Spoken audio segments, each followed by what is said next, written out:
L'idée des grandes gueules n'est pas d'être un petit village, dans sa fierté, face à tous les autres journalistes qui auraient renoncé. Ce que, de plus, nous ne croyons pas. Notre idée est plutôt de faire école, d'aider tout le monde et de constituer un laboratoire utile à tout le monde. Ici commence l'actualité de la Guinée. Bienvenue chez les GG. Merci de nous rejoindre dans la deuxième partie de cette émission qui est également interactive. Les numéros défilent juste en bas de l'écran, 657 39 13 13.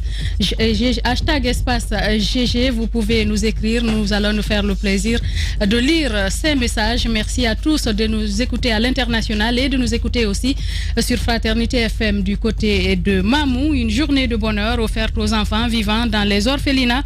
C'est l'objectif visé par Guinée Events qui organise ce dimanche 13 décembre la journée, la troisième édition de Orphans Day. L'événement se déroulera au jardin du 2 octobre. Plus de 900 enfants issus de 20 orphelinats sont attendus cette année. Quelles sont les activités prévues pour meubler cette journée? Ablaye Chiplo Diallo, coordinateur donc de Guinée Events, il sera avec nous dans ce studio. Le conseil d'administration du Fonds monétaire international approuve le décaissement de 49,47 millions de dollars en faveur de la Guinée.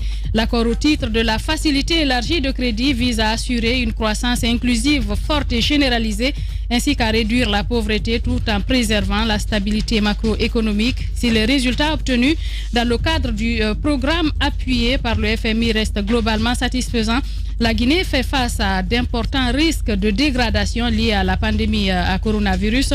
Quel sens peut-on donner à cette communication du FMI? Quel impact cet accord peut-il avoir sur la Guinée? Docteur Amidou Bari, économiste, enseignant-chercheur, il sera avec nous dans un instant au téléphone. Nous allons donc essayer de lire vos messages en attendant de continuer, avant de continuer donc cette émission. Avec mes collègues ici présents, nous allons partir d'abord avec cette première plateforme, les messages que vous nous avez envoyés. Nous commençons par ce premier message qui nous écrit bonjour les GG, c'est Mamadou Bobo Ndire Ndiare Diallo de l'UMP. Si toutefois la ministre Zinab est convaincue de son innocence dans ce dossier, le mieux pour elle, c'est de réunir ses preuves d'innocence en attendant d'être apurée par la justice. De l'autre côté, force est de reconnaître que le FNDC a échoué dans sa lutte qui était d'empêcher un mandat de plus au président Alpha Condé. Nous partons avec un deuxième message. C'est Aliouba du Modèle qui nous écrit.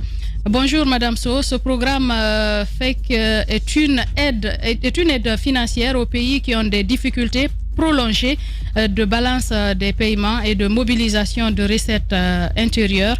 Alors ce n'est pas un programme pour la croissance et la lutte contre la pauvreté, il sert juste à maintenir une économie dans la survie et la dépendance. C'est une sorte de perfusion économique pour un pays déjà très malade. Il n'y a ni fierté ni réjouissance à figurer sur la liste des bénéficiaires. Nos gouvernements le font depuis des lustres sans que cela ne nous avance en rien. Il y a beaucoup de gros mots dans la bouche de nos dirigeants qui n'ont aucun sens véritable en réalité. Néanmoins, il faut noter que les institutions qui le préconisent ne sont pas responsables de la mauvaise santé du pays patient qui le demande. Tout dépend de notre vision, nos besoins et de notre sérieux. Aliouba, président du Modèle, qui nous écrit. Nous partons avec cet autre message avec Big Up Kaba qui nous écrit également, Bouakar Big Up Kaba. Bonjour Madame Yero et à toute l'équipe. Le ministre Djubaté, en voulant défendre l'indéfendable, est venu appuyer la thèse développée par les journalistes. C'est vraiment une boutade que le ministre du Budget a voulu jeter à la figure du peuple guinéen. J'avoue que ce raccourci irréfléchi fait par le ministre enfonce plus Zenab dans le trou, y compris lui-même qui pourrait être un complice parfait de ce prétendu détournement. Enfin, un gouvernement sérieux et soucieux de la lutte contre la corruption aurait exigé la démission de ces deux ministres pour permettre à la justice donc d'approfondir les enquêtes en toute indépendance. Aboubakar Bigop Kaba du PADES donc qui nous écrit. Nous partons avec cet autre message. Bonjour la radio école, moi c'est Saïdou Yaouki depuis Kindia, Nabayaguet. Il faut traquer les auteurs de ces détournements qui consistent à hypothéquer notre avenir, ramener notre argent. Cet auditeur qui nous écrit depuis la capitale des agrumes. Nous partons avec cet autre message, notre collègue qui écrit: Babila, en quelle qualité un ministre du budget peut justifier l'organisation des examens à la place de la principale concernée? Certainement, Yubaté saura nous dire également où sont partis les 10 milliards qui avaient été décaissés au ministère de la Santé quand Zénab était DAF pour la reconstruction de la pharmacie centrale de Guinée. Il s'interroge. C'est Mamoudou Babila Keita donc qui écrit cet autre message. Nous allons partir sur Twitter. Vladimir Poutine donc qui nous a fait parvenir les tweets. Nous partons avec ce premier. Moussa Kani français Condé. L'affaire Nabayaguet, solidarité gouvernementale d'un côté et solidarité des journalistes de l'autre. Chacun cherche à se défendre bec et ongle de la manière la plus extraordinaire. Bonne journée à Jacques Léo-Aleno, il le dit. Un deuxième, Mohamed, le politologue, #espace GG. Bonjour les grandes gueules. Il est du devoir du gouvernement de nous donner des éclairages sur ce détournement monumental. Il faut traquer les auteurs sans merci. Sur ce, il faut enterrer la solidarité gouvernementale pour une fois, ramener notre argent. Bring back our money, il le dit. Silla Mfamoussa qui nous écrit: Dame Nabaya, la balance se trouve au sein du cartel démissionné. Rendez-vous à la justice et sauvez votre honneur. Il le dit. Silla Mfamoussa, #espace GG. Saïkoumar Bolé. Bonjour les GG. Je pense que Zénab pouvait bien sortir de cette situation et comme toujours, le perdant serait le peuple. Mais elle a commis cette erreur de vouloir affronter les journalistes en les convoquant à la justice. Finalement, nous allons connaître la vérité. #espace GG. Abdul Simili qui nous écrit également sur Twitter: cette histoire d'examen en décembre, c'est du pipeau. Ils inventent du faux pour justifier le vrai. La corruption a été constatée. La ministre doit démissionner, y compris le ministre du budget. Quoi qu'elle puisse dire, inventer, Dame Zénab est coupable. Faut pas se prononcer avant que la justice ne se prononce. Diallo Ali Dalal, bonjour les grandes gueules. Je me demande pourquoi les membres du gouvernement défendent cette dame. En vertu de quoi font-ils cela? Est-ce qu'ils sont tous unanimes sur cette affaire de détournement? J'espère qu'avec l'enquête, la vérité triomphera. #espace GG. Nous partons avec procureur Emmanuel. Ce changement de cadence du gouvernement n'a rien de salvateur. La démarche consistait à nier en bloc au nom d'une prétendue solidarité gouvernementale pour pouvoir mieux réfléchir sur les arguments fallacieux à exhiber. Tout ça n'est fait qu'à dessein. C'est donc procureur Emmanuel qui nous écrit, qui nous envoie ce tweet. Almami Diop, MPDG. Bonjour, j'ai trouvé ridicule la sortie du ministre du budget hier, mais ce qui m'étonne davantage, c'est le silence coupable de Kassori, lui qui se faisait passer pour monsieur anti-corruption et anti-détournement. Son silence en dit long. #espace GG. Un dernier pour terminer. Bonjour. J'ai trouvé ridicule. Bon, je pense que je viens de lire ce message. On va partir avec Ablaï Fugumba, UDRD. C'est le même. Monsieur Tak, plutôt. Bonjour les GG. Vous avez toujours dit que quand l'intelligence est décriée, c'est la médiocrité qui est célébrée. Donc, ce qui est en train de se passer dans cette affaire de 200 milliards, le Guinéen est très facile à être dupé. Bon sang, où va ma Guinée? Il s'interroge, Monsieur Tak, qui nous écrit donc sur Twitter. Nous continuons cette émission, chers collègues. On en parlait tout à l'heure. Le conseil d'administration du Fonds monétaire international, Jacques Léo-Aleno, qui approuve donc le décaissement de 49,47 millions de dollars en faveur de la Guinée. Je crois que c'est au titre des 5e et 6e revues et il y a souvent ces rencontres-là qui ont lieu à Washington et en faveur des pays demandeurs d'aide. Et la Guinée en fait partie, sauf qu'il faut remplir un certain nombre de conditions. Plus de 40 millions donc de dollars qu'on accorde à la Guinée. Ça va être des crédits. Les questions fondamentales qu'il faut se poser avec des spécialistes, c'est comment ça peut se faire lorsque vous avez cet accord. Et puis le remboursement aussi, comment c'est fait, parce que je crois que ce n'est pas cadeau. C'est pas un cadeau. Nous avons justement notre spécialiste, Dr Amidou Bari, économiste, enseignant, chercheur en direct chez les Grandes Gueules. Les Grandes Gueules. Bonjour docteur. Oui, bonjour Djadé. Bienvenue chez les Grandes Gueules. Allez-y Antoine. Oui, docteur, est-ce que comme Aliouba du modèle, on ne doit pas se réjouir d'un tel acquis? Bon, je ne m'exprime pas, c'est-à-dire je ne volerai pas dans les plumes de mon frère Aliou, mais avoir de l'argent pour le complément budgétaire dont on a besoin, c'est toujours intéressant. Mais comme lui, je crois que ce n'est pas le lieu de se réjouir, parce que ces différents guichets du FMI sont réservés aux pays faibles, donc des pays à très faible économie. Donc il n'y a pas trop lieu de danser, quoi. Donc il faut passer à autre chose, mais ça veut dire en plus qu'il y a beaucoup de travail à faire. Alors, docteur Hamidou Bari, cette facilité élargie de crédit, dites-nous quel peut être donc l'impact réel de cette facilité élargie de crédit sur la population à la base? Il est très difficile de le dire. Vous voyez, en fait, la Guinée est en programme avec le FMI depuis 2011 sur ce qu'on a appelé le programme économique et financier guinéen. C'est même qui prend des FEC, c'est-à-dire des facilités élargies de crédit. Ce programme concerne en réalité 120 480 000 DTS, c'est-à-dire droits de tirage spéciaux de la Banque mondiale, qui est à peu près 170 millions de dollars. Donc chaque année, depuis lors, le FMI vient en visite, en revue, chaque 6 mois. Donc à la fin de l'année, vous avez 2 revues qui vont faire objet d'analyse au niveau du conseil d'administration. Et si l'analyse, si le travail est concluant, ça permet au pays de pouvoir bénéficier d'un décaissement. Pour ce qui concerne la Guinée cette année, c'est 34 226 000 DTS, correspondant à 49 411 000 dollars. Donc, à peu près, voilà dans quoi nous sommes. Maintenant, comment est-ce que cela va se traduire dans le panier de la ménagère, si on peut s'exprimer de la sorte? C'est un peu difficile de le dire, parce que depuis 2011, vous voyez, on est dans ce même programme, mais en réalité, le programme ne vise pas ces choses-là. L'objectif du programme, c'est d'avoir un cadre macroéconomique assaini, avec des très bons, un bon cadrage macroéconomique qui te permettrait d'engranger des investissements. Et donc, un cadre budgétaire, une gestion budgétaire saine, qui permet au pays d'être crédible vis-à-vis des autres bailleurs, notamment les bailleurs multilatéraux. Et ce qui nous permet aujourd'hui d'avoir une certaine crédibilité, non seulement auprès de ces pays partenaires, mais aussi auprès des institutions internationales bancaires, que ce soit la BAD, la Banque mondiale ou d'autres institutions auxquelles nous venons souvent pour des prêts.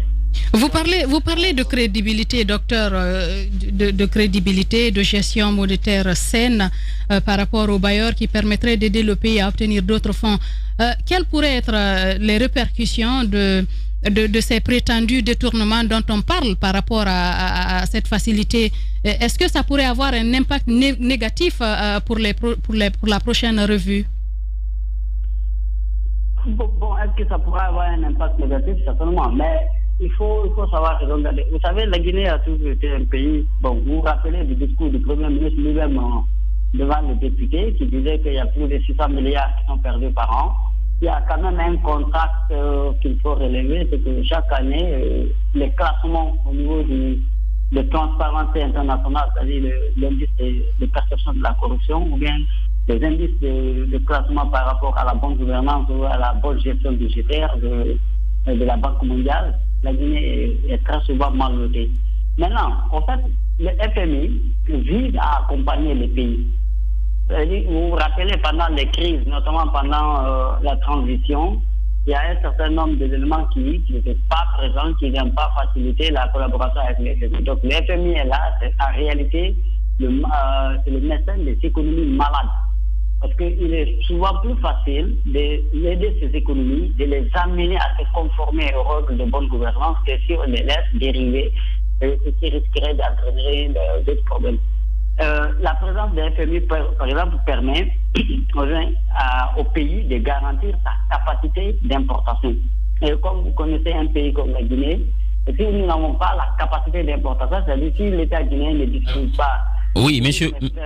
Importer, vous imaginez ce que cela pourrait entraîner au niveau de l'offre de biens et services sur le marché. Allez-y, Diba. Alors, peut-être deux questions. La première, c'est lorsque vous engagez avec les institutions de Bretton Woods pour des programmes formels, ça veut dire réduction des dépenses d'investissement, et c'est qu'il y a une conséquence sur le train de vie des citoyens parce que les gens ne consomment pas et ça impacte aussi l'emploi et tout. Est-ce que aujourd'hui il ne serait pas judicieux que la Guinée, parce que souvent on prête l'argent mais la gestion pose problème, est-ce qu'il ne serait pas judicieux de s'éloigner un peu de ces revues à répétition au moment où la population demande une croissance, une vie où les jeunes ont de l'emploi et une consommation forte? Bon, en fait, le fait de s'engager avec ces institutions n'empêche pas les investissements. Ce que les institutions disent, c'est que les investissements doivent être des investissements rentables. Et ce ne sont pas des investissements fallacieux. Il est vrai que souvent, le délai de rentabilité des investissements, c'est vraiment du long terme. Si vous prenez par exemple l'éducation, c'est pas dans les moins de 15-20 ans pour la rentabilité des investissements. Donc, pour le FMI qui s'occupe du court terme, c'est pas trop dans ses prérogatives. Donc, le FMI vise en réalité à amener les États à avoir une discipline budgétaire. C'est-à-dire, même si vous devez faire des investissements, ça doit être des investissements qui sont rentables aussi bien pour la population que pour l'économie dans son ensemble. Donc, encore une fois, comme je dis, ce n'est pas pour que les États ne fassent pas des investissements. Deuxième chose, est-ce qu'il ne faudra pas qu'on s'éloigne du FMI? Moi, j'en veux bien, je l'appelle de tous mes voeux. Mais est-ce que réellement vous pensez qu'on est assez sérieux pour pouvoir faire ce travail-là? Voilà, parce que s'éloigner du FMI, c'est très bien. Mais quand on a besoin des rallonges budgétaires, de prêts et autres, on va où? Si on n'a pas la crédibilité que le FMI nous apporte aujourd'hui, regardez les pays comme les autres pays de la région Afrique qui vont sur le marché international pour lever du crédit. Le dernier en date, c'est la Côte d'Ivoire. Que la Guinée a aujourd'hui la crédibilité et l'économie capable d'aller lever de la dette sur le marché financier international. Ça, j'en doute très fort. Donc, il y a un cadre dans lequel nous nous sommes inscrits. Il faut continuer à travailler, il faut continuer à faire en sorte que l'assainissement du cadre macroéconomique se poursuive, notamment la lutte contre la corruption, la garantie des droits de propriété, et faire en sorte effectivement que l'ensemble des recettes dues à l'État puissent entrer. Là, je parle aussi bien des régies financières que des entreprises publiques ou des niches fiscales qui existent. Parce que tant qu'on n'aura pas mis la main sur ces choses-là, c'est des manques à gagner qui affaiblit la capacité de l'État à intervenir. Et vous voyez aujourd'hui, nous sommes dans une situation avec le Covid et toute la crise internationale. On demande à l'État d'être là. L'État doit être là pour accompagner l'économie et les citoyens. Mais malheureusement, si l'État n'a pas les moyens, ça affaiblit un peu la capacité de l'État à faire face à ces différentes obligations, aussi bien internes qu'externes. Bien, dernière question, Diba. Voilà, aujourd'hui, pourquoi cette question? Parce qu'il y a une crainte qui est soulevée souvent par les pays africains avec ces dettes-là. Après ce régime, ça risque d'être une dette illégitime que le prochain gouvernement va endosser parce que tout simplement, il y a une mauvaise gestion qui est faite. Le peuple va endosser. Le peuple va endosser. C'est une dette illégitime que ceux qui vont venir après, parce qu'il y a une mauvaise gestion en amont de ces fonds qui sont donnés. Bon, je crois que ça, c'est un débat qui ne date pas d'aujourd'hui. Vous vous rappelez de la dette, des Africains, des chefs d'État africains qui empruntaient auprès des institutions multilatérales, notamment auprès du Club de Paris, du Club de Londres, et puis ramener cet argent dans les caisses des différentes banques occidentales, notamment en Suisse, ou bien construire des statuts qui ne servaient pas à grand-chose dans la population. Mais c'est un débat, mais je crois que les institutions internationales ne nous imposent pas nos dirigeants. C'est nous qui avons choisi nos dirigeants, donc c'est à nous d'assumer les conséquences du choix de nos dirigeants. Si nous avons choisi des dirigeants qui pensent que le mieux à faire, c'est de contracter des dettes et de dilapider l'argent, mais nous devons en assumer les conséquences pleines et entières. Donc, il n'y a pas à dire que c'est des dettes illégales, parce qu'elles ont été contractées par des États souverains, par des autorités qui portent la légitimité de leur peuple. Donc, il n'y a pas à dire que c'est des dettes illégitimes. Maintenant, est-ce que le pays pourra les rembourser? Ça, c'est un autre débat, parce que le principe de l'emploi, c'est que normalement, vous empruntez, vous investissez, et c'est le résultat qui vous permet aussi bien de continuer le projet et de rembourser les intérêts, ou bien de rembourser l'emprunt et les différents intérêts qui vont avec. Bien, docteur Hamidou Bari, économiste, enseignant-chercheur, merci d'avoir accepté de répondre à nos questions ce matin. Il se passe dans la vie politique tant d'événements inattendus, bizarres, que la Guinée paraît fumer la moquette. Chez les GG, la politique, vie de société, les grandes gueules, pour l'intérêt de la Guinée. Dernier virage de cette émission, une journée de bonheur offerte aux orphelins vivant donc dans ces différents orphelinats. Notre invité est là avec nous dans ce studio, Ablaye Chiplo Diallo. Vous êtes le coordinateur de Guinée Events. Bonjour et bienvenue. Et bonjour madame et bonjour à tous. Bien, allez-y. Alors, bienvenue Chiplo, c'est mon partenaire des samedis dans le morning. Ah oui. Alors, Chiplo, aujourd'hui, vous êtes carrément à cette 3e édition de ce grand événement que vous coordonnez.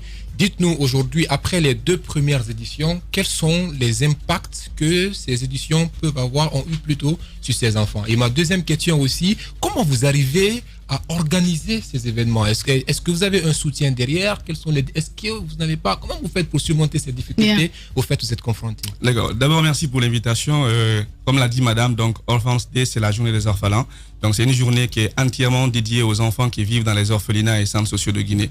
Donc, l'objectif est de leur apporter le sourire, leur apporter le bonheur, parce qu'ils sont dans ces orphelinats-là, ils n'ont pas accès à un ensemble d'activités. Par exemple, nous, nos enfants qui sont avec nous à la maison, les week-ends, quand on a le temps, on sort avec eux, on part au cinéma, on les envoie au jardin, mais les autres, ils n'ont pas droit à ça. C'est vrai que certains partent faire des dons là-bas, mais il faut aller au-delà de ça. Donc nous, on s'est dit qu'il fallait le faire. Donc c'est ce qui fait qu'on a initié le Orphans Day. Pour partir avec ta question, Caps, donc si actuellement nous partons sur la 3e édition, c'est parce qu'on a vu que l'impact vraiment, il est positif, il est très grand. Juste une anecdote. Après la première édition, on avait 15 orphelins qui ont participé à la première édition. Le soir, lorsque les enfants sont rentrés, j'ai reçu une dame au téléphone, c'est les fondatrices d'un orphelinat.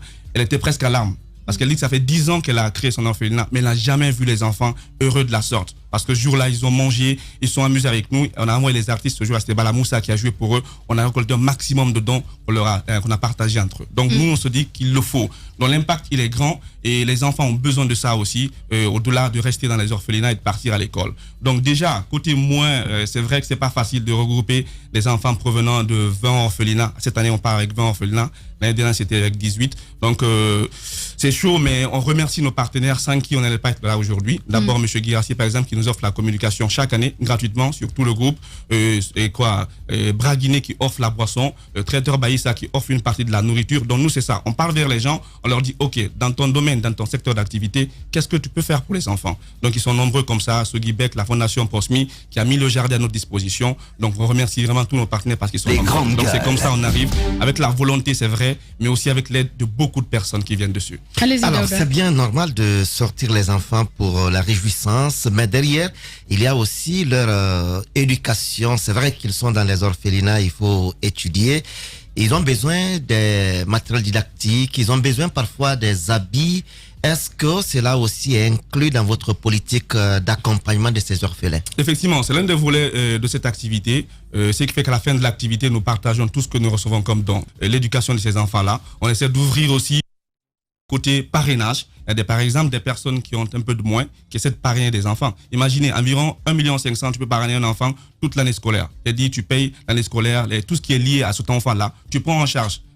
Beaucoup de gens peuvent faire la même chose, quoi. En plus, si on prend plus de 12 millions de Guinéens, imaginons seulement si on échantillon, par exemple, de 1000 personnes, chacun essaie d'enlever, moi, par exemple, un stylo, l'autre un sachet d'eau, l'autre un morceau de savon, ce que ça peut représenter comme impact pour ces enfants. Moi, je dis que si on veut, on peut et on peut. Alors, une autre question, revenant sur ce que Daouda tout à l'heure, d'éducation. Vous savez, ces enfants qui sont dans l'orphelinat ont plus besoin d'estime.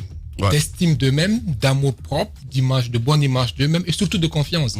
Est-ce que dans ces volets-là, vous ne pouvez pas faire une partie où vous accompagnez aussi à développer leur estime d'eux, parce qu'en développant leur estime d'eux, la confiance est là, ils peuvent plus se prendre en charge. Et pour terminer, Chiplo, qu'est-ce que sera le programme Quels sont les artistes invités? Qu'est-ce qui est prévu courant toute la journée? D'accord. Vite fait avec CAP, ce qu'il faut savoir, c'est que nous avons un partenariat avec la Cogipa. La Cogipa, c'est une coalition qui regroupe un ensemble d'orphelinats. Donc, avec eux, on a des projets à long terme. On va essayer de développer tout cela. Maintenant, côté programme, ce qui est prévu, 8 heures, on parle de récupérer dans les orphelinats. Ils arrivent au jardin, effectivement. Ils vont avoir accès aux différents sites, donc les manèges.